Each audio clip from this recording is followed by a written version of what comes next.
Well, hello, friends, again.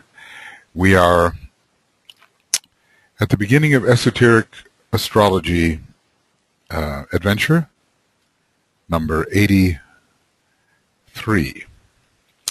And I suppose 83, Section A. We'll see how far we get to go here. We ended with a statement about Libra in general, that it is the balancing between the pairs of opposites, which Gemini somehow so well reveals, and Libra attempts to harmonize, which makes the man in Libra sometimes difficult to understand. Many things that would be pronounced in another sign are muted in Libra, or somewhat subdued, in the attempt not to overstate, not to go to extremes. At least after a certain amount of adjustment has been made, and the stage of sometimes swinging wildly between the pairs of opposites is concluded. He appears to vacillate, but never for long, and often unnoticeably. Within his consciousness he can feel this. He can see what his tendencies might be to vacillate, to oscillate. I guess to oscillate sounds more purposeful than to vacillate. For there is always the final balancing of the qualities with which he is equipped, and he moves towards this final balancing and the decision which may emerge from it. Now we're at the point where we're beginning to discuss the decanates in Libra. And just a quick look at the decanates in landscape show that there is a Libra, Libra Aquarius, and Libra Gemini decanates and sections. The extra zodiacal constellations associated with Libra are the Southern Cross, Crux, Lupus, the wolf, or the victim, or the sacrifice, and Corona Borealis, the northern crown, related to Corona Australis, the southern crown. The Sepharial decanates are interesting. Let's see what DK has to say about them. They're the Moon, Saturn, Jupiter. You see how we move from the so-called planet, the Moon, whose orbit is closest to our Earth and whose period is shortest, all the way to the outer boundary of the intra-Saturnian planets, namely Saturn, and thence to Jupiter. Alan Leo, as conventionally he does, takes Libra as Venus decanate, Libra Saturn, or Libra Aquarius as the Saturn decanate, with perhaps Uranus implied, although there is not a very common use of extra-Saturnian planets, trans-Saturnian planets, in naming the decanates. Why that should be so, we don't yet know, but that's the way DK holds it. And Libra, Gemini, Mercury, naturally enough. Nicholas Nilan is agreeing with Sepharial with respect to the form, wheel of form, and with regard to the Tibetans' statement, it will be Jupiter, Saturn, and Mercury. And if we reverse that, it would be Mercury, Saturn, and Jupiter. So that gives us the foundation that we need.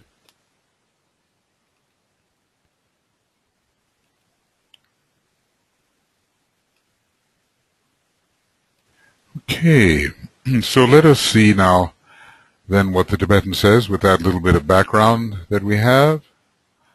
The rulers of the decanates in this sign are again dual in their presentation by different schools of astrologers. Sepharial gives us the Moon, Saturn, and Jupiter, as we have just seen, and remembering that Sepharial is not using his assignments by taking into consideration what the Tibetan has said about a clockwise wheel.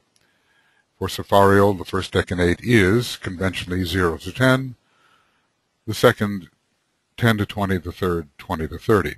Whilst Alan Leo posits the controlling planets as Venus, Saturn, and Mercury. And Alan Leo is always working, says the Tibetan, more esoterically and always beginning from 0 to 10.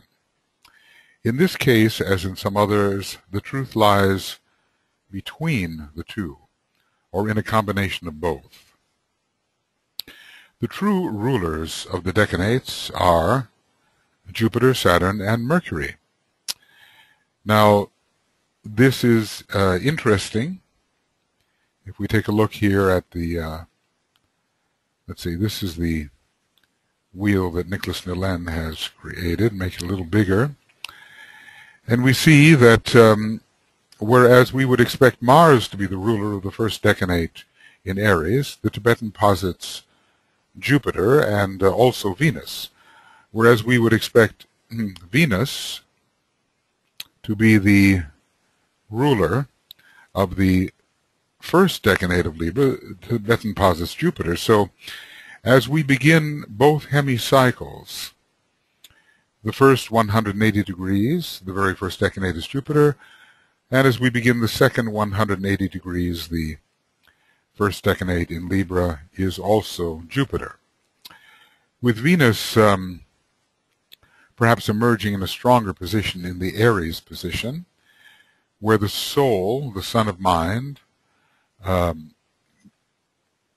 seeks to immerse itself in form and becomes the soul in incarnation.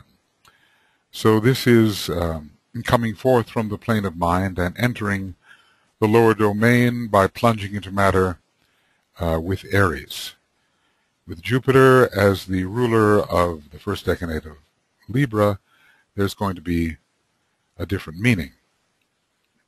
Although in a way one is entering the area of group consciousness over which Jupiter, a second-rate planet, presides. It's the bringing together of many individuals, many forces, and creating a coherent wholeness out of them. That is related, of course, to group development and group consciousness.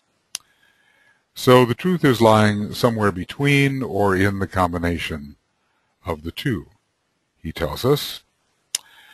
And they are Jupiter, Saturn, and Mercury.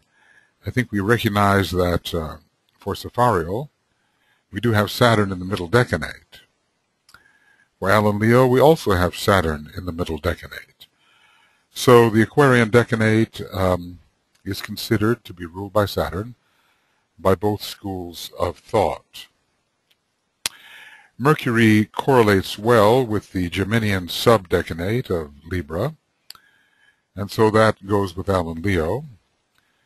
With the middle decanate, both are approved, and with the first decanate, neither one of them offers the same ruler, i.e. Jupiter, as the Tibetan does, although Jupiter is offered as ruler of the third decanate by Sepharial. And interestingly then, if we were to move in the counterclockwise direction and come into Libra from 30 to 20, Jupiter would be ruling there, according to Sepharial, in the same way that Jupiter rules 0 to 10, coming in on the counterclockwise reversed wheel motion. He says, I need not enlarge upon their effect, except to point out that the result of the Jupiterian influence is to open the door of the womb in Virgo, a planet which we shall consider when we study that sign of the zodiac, which is our next undertaking.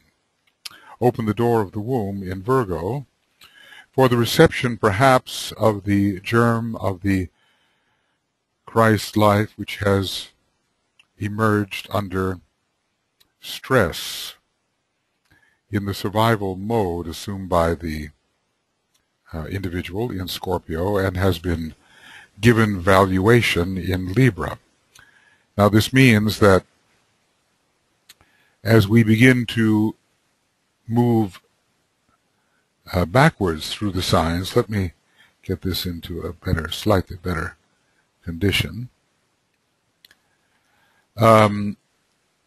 We will find the individual moving first into Mercury, then Saturn, then Jupiter, and if he's going to go into Virgo, it will be via the 0 to 10 decanate of Libra. So Jupiter then will be opening the door of the womb for the implantation of the Christ germ and for its quickening, perhaps, under Mars, as the Tibetan told us in the last chapter.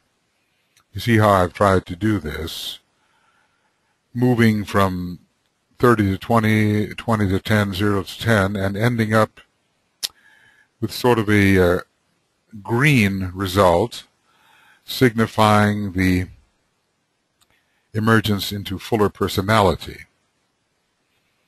At least the mental aspect and the personality aspect are found on the same levels. If we're going to be an integrated personality, it takes place upon the plane of mind, presumably the fourth subplane. Then the counter-clockwise direction moves towards the blue, which means a fuller soul, a spirit expression, rather than the green of personality. That's how I've tried to do it in this tabulation. Now, opening the door to the womb. So we're talking about the clockwise motion through 0 to 10, and the Tibetan is going to assume then, I suppose, that the average person does move from Mercury to Saturn to Virgo, Mercury to Saturn to Jupiter, and thence into Virgo. Okay. So we will take up Jupiter in relation to Virgo. Of course, there it's the hierarchical planet. Now, I'm not going to deal with the keynotes until we arrive at that point. So let's go into these tabulations. And we see here that the Southern Cross, related to the Christ and possibly also the base of the spine center, is, according to the Tibetan, well, let's see, according to the labors of Hercules, seemingly associated with the first decanate. In Aquarius, the wolf, the victim, the sacrifice, the centaur has speared the wolf, and perhaps it's his own skin in a way, and it's his own lower nature, and then places that wolf upon the altar of sacrifice in Sagittarius. What is interesting, and of course Saturn, whichever describes a principle of limitation, preparatory to a greater expansion, rules the principle of sacrifice. There's one of those planets of sacrifice. One thinks of Sanat Kumara, or Saturn Kumara in a way, standing at his post, which he has decided he will not leave until a certain proportion of pilgrims have found their way home. He says, it's the last weary pilgrim, but it has to be, I suppose, the last weary pilgrim out of those who can succeed in the particular cycle over which Sanat Kumara is presiding. Yes, but one wonders about his possible appearance in the next solar system. because if he is truly an emanation of the planetary logos, in other words, the planetary logos in a specific incarnation, then he will be present again in the next solar system. By saying that Sanat Kumara is a direct disciple of the solar logos, in a way, it's like saying that the planetary logos is a direct disciple of the solar logos. This question of what Sanat Kumara actually is a debatable one, but he seems to be actually an emanation of the planetary logos, presently immersed or incarnated in a lower world, even as specific a world as the globe, our particular planetary globe, which has a dense physical body. So he is apparently etherically incarnated on our fourth globe, and also incarnated, I would say, within the cosmic ethers of our fourth globe, and perhaps more largely within the cosmic ethers even of our fourth chain and our planetary scheme. These things get a little bit intricate, and I don't think we are given to know the whole story of the exact nature of Sanat Kumara, which is being described by the Tibetan in various ways, in various contexts. What's interesting here in the Gemini subrulership, well, certainly Libra is connected with Shambhala. It's the royal road to Shambhala, the great center of perfect peace on our planet, or I suppose within our planetary scheme. There seem to be various Shambhalas, or shall we say extensions of Shambhala. Shambhala at the globe level, Shambhala at the chain level, Shambhala at the scheme level, and yet they're all one Shambhala. So we seem to be concerned with achieving Shambhala in relation to our planetary globe. But there will be higher achievements, just the way there are 3 Buddhas of activity associated with our particular planetary globe, 3 higher beings associated with the chain level, our chain level specifically, and 3 still higher existences who are higher correspondences of the Buddhas, associated with the scheme level. So it should be, although it is not really discussed, in the way Shambhala represents itself on the different globes, in the different chains, and finally, I suppose, in a climactic position on the level of the planetary scheme itself. So there's a certain crowning of the individual that occurs with the northern crown. North is, in a way, the spiritual direction, has to do with the head center, and the northern crown comes to those who achieve entry into Shambhala by following the royal road, the Sushumna, the central channel, which Libra represents. That Mercury may be associated with this, we think of the winged crown. And there are probably other reasons here as well, but Mercury does represent ascent from high to low and from low to high, and it represents the active Kundalini, which ascending finally crowns the individual in a great display. Mercury then and the Sun become one. The Antakarana ends, or the structure of Sushumna Ida Pingala, which is kind of a reflection of Antakarana, ends in a glorification, which is represented by the Sun or by the crown. So Jupiter, Saturn, and Mercury. Well, now let us see what we've gathered together here in this 6-fold chart which will take us through the rulers of the Libra decanates in relation to the various stages of evolution which one can pass through if one is a Libran. Actually, all human beings do pass through it, but we're interested in what it would mean to pass through these stages influenced by the sign Libra.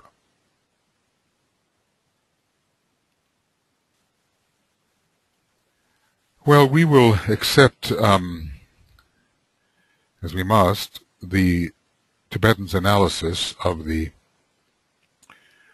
second decanate, which Leo and Sepharial both agree upon, and of the third, which simply makes sense, with Mercury being so closely related to Gemini. As for the first decanate, okay, Jupiter is given priority. We may wonder why the Tibetan has not chosen Venus, just the way when we move to the first decanate of Aries, we wonder why Mars isn't there, why Jupiter is there, and why Venus may even be more representative of this first decanate. Certainly, these are occult assignments and have to do with the progress of the soul through the wheel. They are not specifically, I think, related so much to personality development, though he does give us that as well. So as we move here, we begin with the physical level. Now remember, in general, we will be speaking of 3 ruling planets, which are not the same necessarily as the decanate rulers. See, the ruling planets are Venus, Uranus, and Saturn. Now, of these, Saturn is a decanate ruler, but the other 2 are not. So when we're talking about the stages through which a human being may pass, we realize that all human beings pass through eventually, or initially, a Lemurian stage, followed by an Atlantean stage, followed by an Aryan stage, followed by a higher Aryan stage. A higher Aryan stage which gives us the opportunity for selfish personality integration or for the reorientation of the personality such that one becomes an aspirant or a probationary disciple. This is followed by the 5th stage of true discipleship, and finally by the 6th stage, which is the stage of the initiate. So if we begin at the physical stage, Venus is the orthodox ruler. Even though it is a sacred planet, it is the orthodox ruler.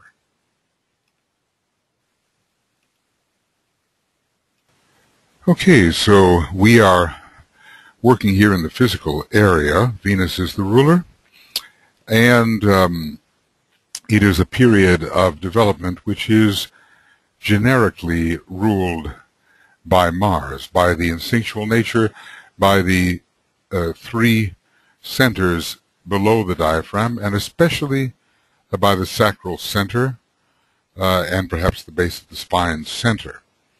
The law of attraction works within the field of form. The law of attraction, that is Venus, within the field of form. Drawn to that which appeals physically. It's the first petal of the egoic lotus, which is most active at this time, and there's a strong sacral center development. The man is very largely under the grip of the sex impulse, and what does it say on page 333 of Esoteric Astrology? Unbalanced fiery passion, human love. So, we could look at this in terms of Mercury, Saturn, and Jupiter, but perhaps it's not so profitable to do that. You can simply, in a way, take a picture of this page and what is said here in green. You know, there's adaptability, some incipient mind used to fulfill instinctual attractions and to acquire that to which the man is attracted. Then coming under Saturn, the man learns the consequences, Saturn, of right and wrong relationship, Venus.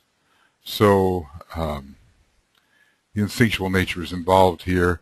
The man under Jupiter is immersed in bodily processes, as would be the case in the generically Martian stage of development, and is seeking instinctual fulfillment on that level only. The law of attraction rules within the world of lower form. Gratification demanded through gratification is Jupiterian. The fulfillment of desire, the sex life is excessive, and there, you know, it's a lower expression of Jupiter altogether. What fulfillment really means.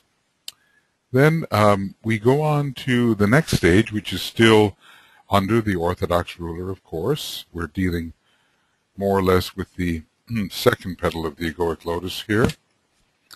It's a stage of emotional unfoldment.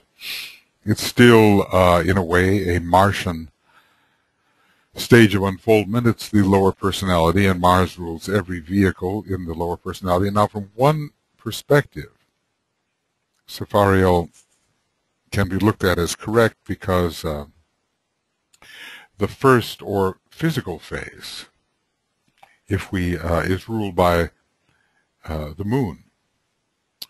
If we enter, see how we could do this. If we enter here via the last decanate, and we assign Sepharial's moon to that last decanate, we would have Moon, Saturn, Jupiter instead of Mercury, Saturn, Jupiter. And truly the moon is the most physical of all the planets. Well, really is not a planet per se, but of the 5 non-sacred planets, it rules the dense physical body, especially, and that it is with its connection to the previous solar system and to the moon chain, which is giving all of these instinctual promptings. But it's probably not really legitimate to do that, from a certain perspective. The man is, if we reverse the progress here of Jupiter, Saturn, Mercury, entering from 30 to 20, we would get Mercury, Saturn, Jupiter. But it is tempting to look at this symmetry here and want to put the moon in the Mercury condition. They are, via the third ray of adaptability, of course, related. The moon representing pretty much the third aspect of divinity, and Mercury with its probably third ray adaptable personality also closely aligned with that aspect. Now, if we go ahead, we have Venus, again, as the Orthodox ruler, and this being a stage in which Venus does rule. The law of attraction prevails strongly. Solar plexus energy increases. The sacral energy still strong, because after all, the sacral is the second center, and we're dealing pretty much with the second petal. Some attraction to that which is considered beautiful or appealing. He says that some artistic ability does enter. The ability to create something of beauty enters with the second petal, and this is Venusian in its nature. A gradual refinement of emotion and taste. A sexual attraction still strong, but the factor of loving desire gradually emerges over purely physical instinctual desire. There's a more balanced influences of the factor of fiery passion. more balance influences the factor of fiery passion. There are contrasts between factors with different degrees of appeal. These are felt. The man is under the sway of lower second ray factor associated with Venus. Maybe that is the personality ray of Venus. Usually these sacred planets pretty well are expressing only through the three principal rays which rule the periodical vehicles, namely the personality ray, the soul ray, and the monadic ray. So it seems that the personality ray could be operative when we're using a sacred planet in a non-sacred way. But what are the personality rays of the sacred planets? I don't know whether DK has given them to us, so we have to speculate, thinking that for Mercury it might be the third ray, and for Venus the second, and maybe for Jupiter the seventh, and perhaps for Saturn the first, or first ray perhaps. And for Vulcan, well, it's difficult to say exactly, but perhaps the seventh ray is involved, or something involving the mineral kingdom. Vulcan is always working in the harder substances of life. Perhaps the fifth and the seventh ray both connect with the mineral kingdom, give a particular facility with that. And I think, well, for Neptune, what might it be? Perhaps the fourth ray, although that would have to be looked into more specifically. We do have the sixth ray soul and the second ray monad. It's also a trident connected with the third ray, and it is the god of reasoning, although we may mean pure reasoning.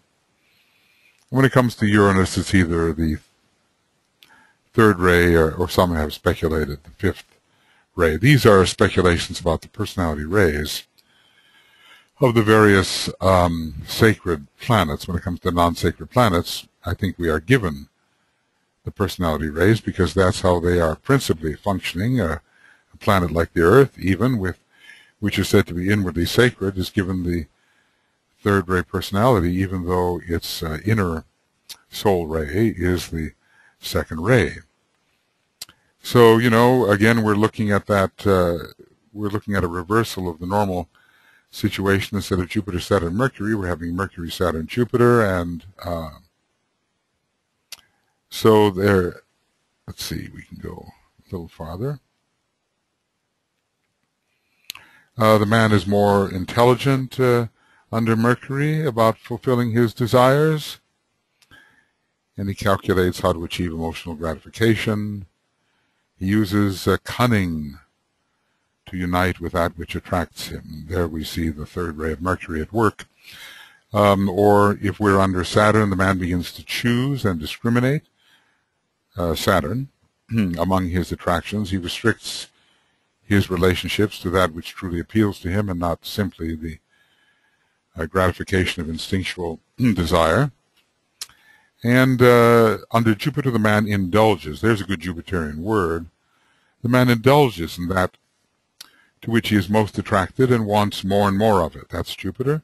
He becomes greedy. Jupiter, another word for everything which appeals to him, expanding the scope of his desires.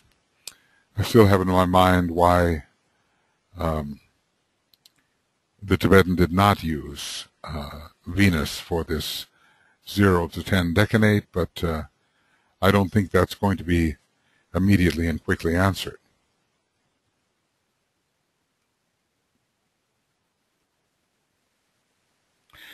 Though I do suspect that we should see whether it is Venus or Jupiter which most accords with the constellation the Southern Cross. It could represent kind of a base of the spine center, fourfold, which had not risen to the head area, the way it appears that Draco has, because Draco is associated with the crown area of the great supercosmic logos, the one about whom naught may be said.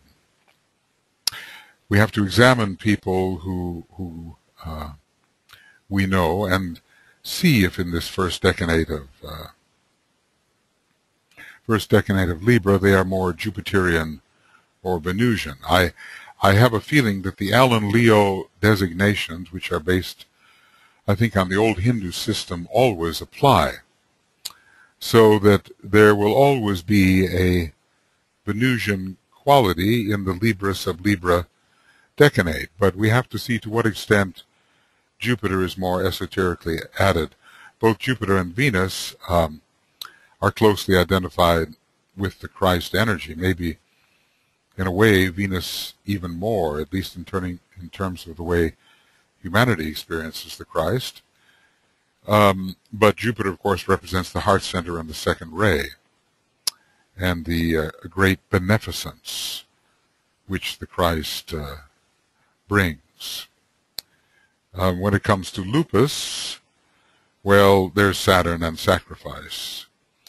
And certainly if we're going to, in a way, deprive ourselves of some of the gratifications that we had been used to in an instinctual way, Saturn is a good planet for privation or deprivation. And then when it comes to the crown, as I've said, Mercury rises from the base to the crown, representing as it does Kundalini active, and it's sort of a symbol of the Antakarana merging into the sun. So still we need to see the correlation there. Now the correlation of the extra-zodiacal constellations with the decanates, I say this is the province which, to my knowledge, Nicholas Newland originated.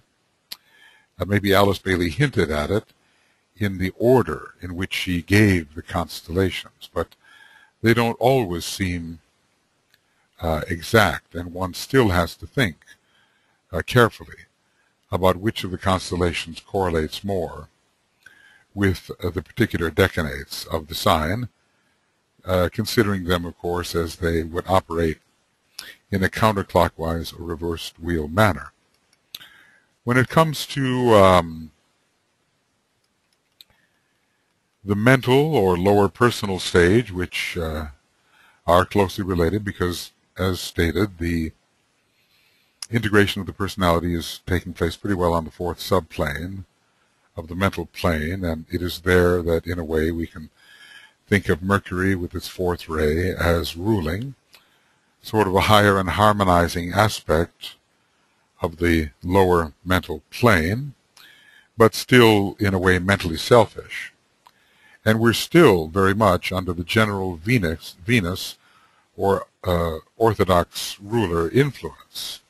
So here the law of attraction begins to affect the mind, which is growing in power at this stage. Of course, many millions of years, a number of millions of years at least, have passed before the mind can grow in power.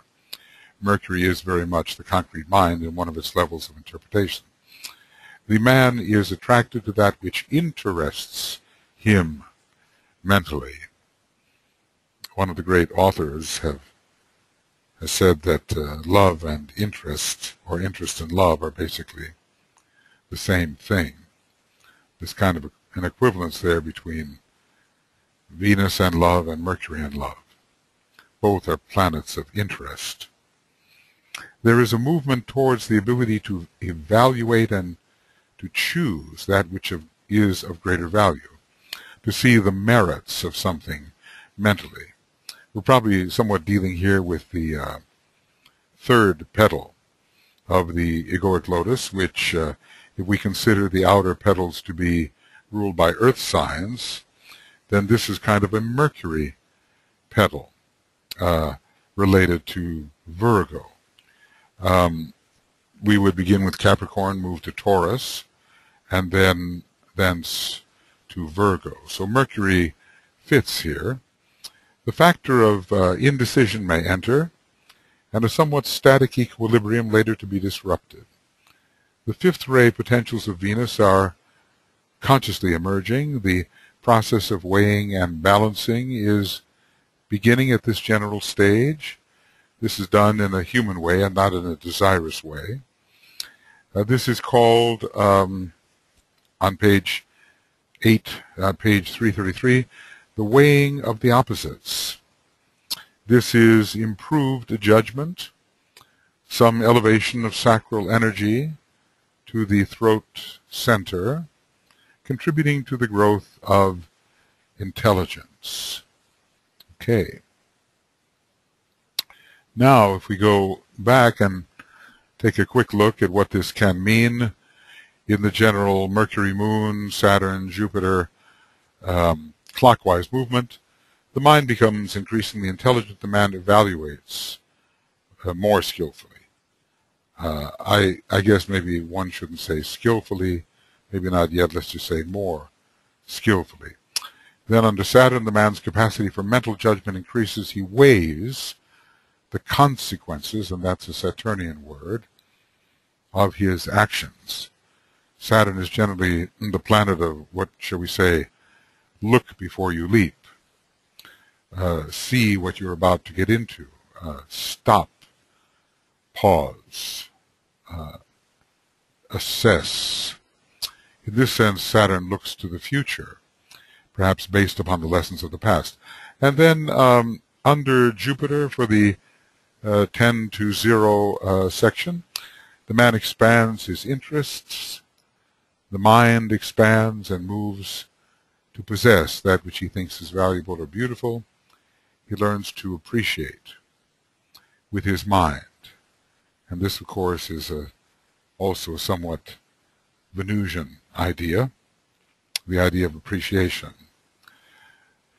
But in this mental phase, he is at least expanding his contacts and his relationships. Now, as the personality begins to integrate on a lower turn of the spiral, using the mind in this actually quite eventually mental sign, we are ready for the reversal of the wheel. The reversal of the wheel is, as we've been told, occurring strongly in the sign Libra. The impetus there for reversal is found. And the tipping of the scale means a firm decision is taking us into the tests of Scorpio. So we consider now the decanate rulers as they would progress from Jupiter, first decanate, with kind of a general subtone of Venus. At least I've seen that work out. You know, when I look at the behavior and appearance of people, they do tend to reflect the constellational subsign. Libra, Libra, in this case, moving to Libra, Aquarius, and then on to Libra, Gemini. They do seem to reflect these qualities. And I think, you know, the closest examination of people on a large scale, a large enough sample, is required so that the characteristic behaviors actually are made clean and clear. Now, everyone is, of course, an individual and has distinctive behaviors and has developed along a distinctive path over many, many years. Millions of years, in fact. So there will always be differences from person to person, but perhaps one can learn to recognize commonalities.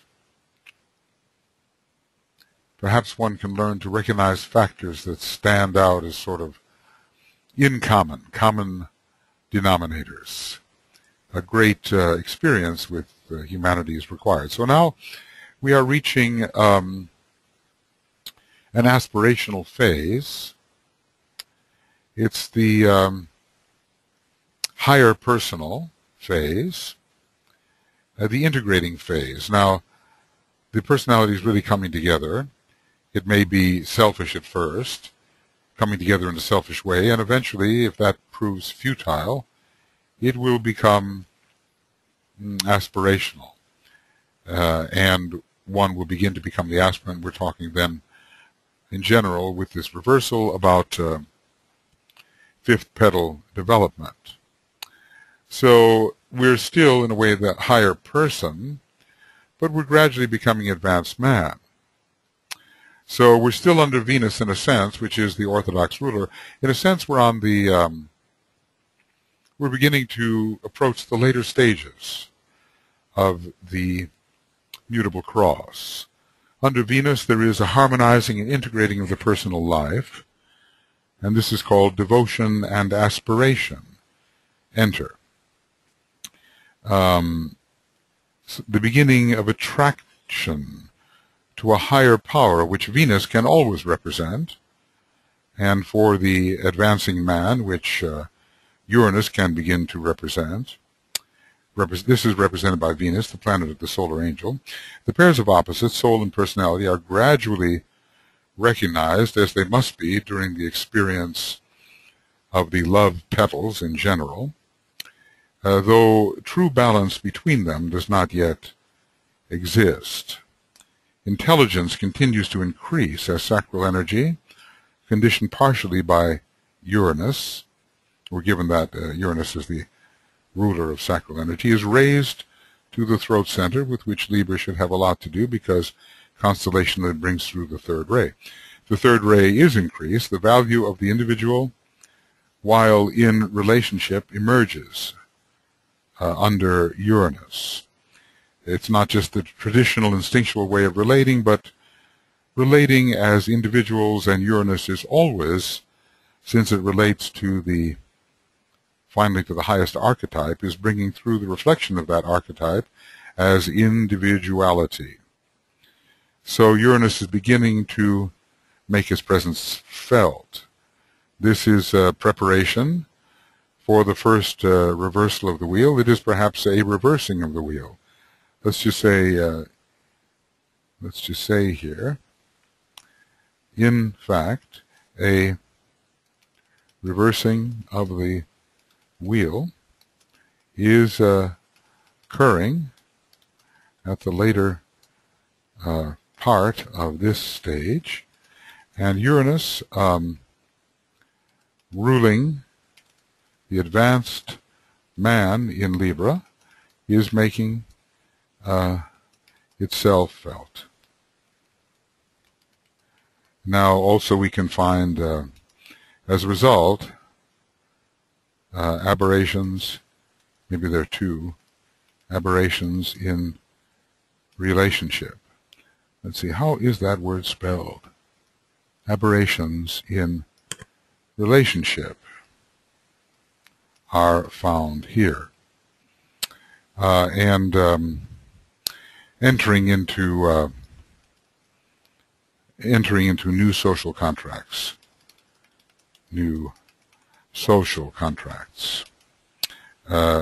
based on man-made laws,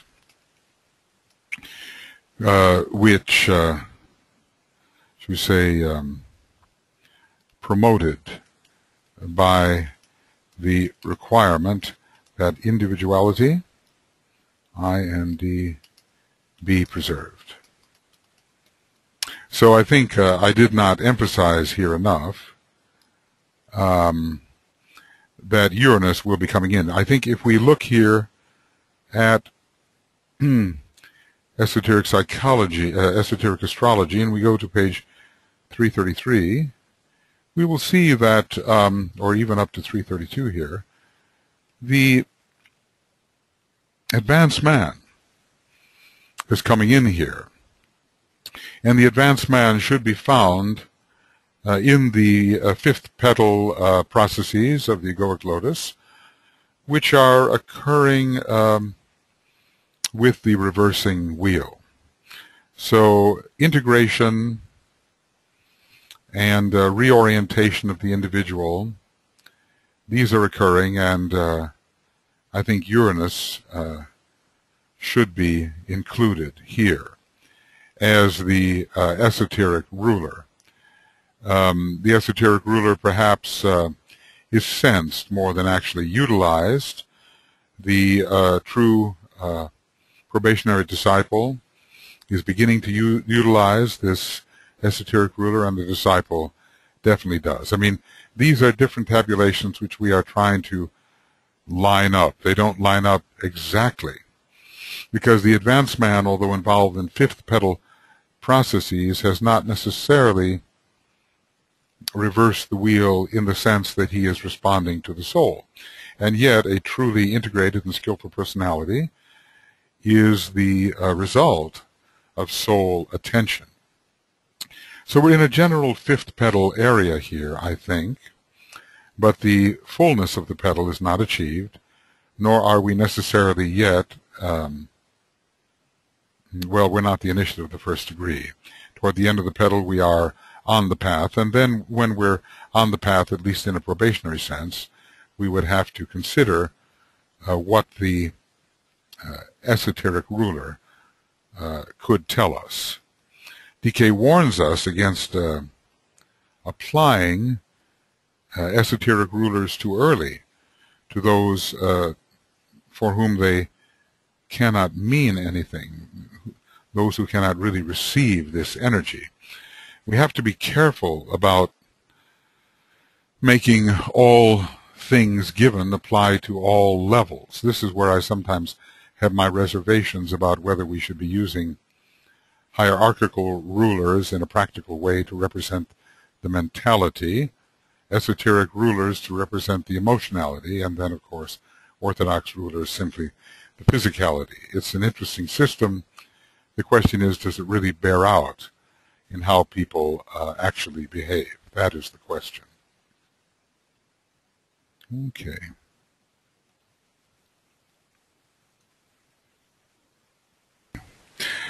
Well, I may have left the audio on a little bit while I was doing a little research here.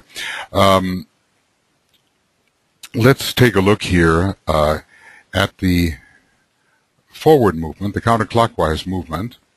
We'll move from the Jupiter decanate through the Mercury decanate, and we're in this stage of true personality integration and a higher form of response, which we call the aspirational life. So the man becomes refined and socially successful under Jupiter, and I'm including Venus here too.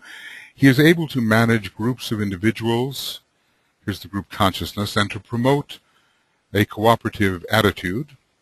His intelligence and individuality increase because he is becoming increasingly integrated as Uranus begins to play its role. He eventually begins to be attracted by the higher of the pairs of opposites, and reversing the wheel, aspires towards the soul in the latter part of this phase. He seeks to enter into union with the soul. His unions are not so strictly human. They must have the spiritual potential as well. And then looking at this from the perspective of Saturn, which rules the second decanate for the integrating individual, the aspiring individual in Libra, enthusiastic wisdom, remember that one in relation to Libra? The intelligent, capable man learns the rules. There's Saturn. Let's put that in. Saturn, obviously. Rules of right social relations, and seeks to behave, there's another Saturn word, accordingly. He realizes there are consequences to every action, and Saturn bestows upon us the karmic consequences of our action. We are met with that opposite and equal reaction to the quality of our action and to the strength of it. He works to emerge as an individual, yes, under Uranus, and yet remains correct with regard to other individuals within the bounds of law, sacrificing his instinctual nature, I suppose, with respect to the identification with lupus, which is placed upon the altar. He develops sound judgment. He makes those decisions which move him towards the reversal of the wheel. This is happening, the first reversal in the later part of this stage. He becomes an effective decision maker, and let's say that under discipline, selfishness, Mars in detriment, is weakened. This is a good thing about Libra, the potential weakening of selfishness, which relates to the ego, lower ego, under the Sun and Mars. Finally, we're into the Gemini part of Libra. The man works intelligently within social situations. Wherever we're dealing with Libra, we have the factor of society. It's pretty much that way with all the air signs. He works intelligently, there's Mercury, within social situations. He develops social intelligence, Venus, Mercury. Venus for the general phase, a high part of Venus for the general phase. He facilitates cooperative communication and action between individuals and groups. So he is a communicator in a social sense. He works with facility in the area of personnel and management. Libra is always, it seems, good at that, and Mercury facilitates the communication. Success crowns his efforts. Corona Borealis. Well, there's different kinds of success, aren't there? There's some that are ultimate crownings and other that are partial crownings. But we're not yet at any sort of ultimate stage with respect to human development. Now, friends, I think we may be, I can't tell exactly what our time is because I inadvertently left the audio running while I was doing a little bit of research.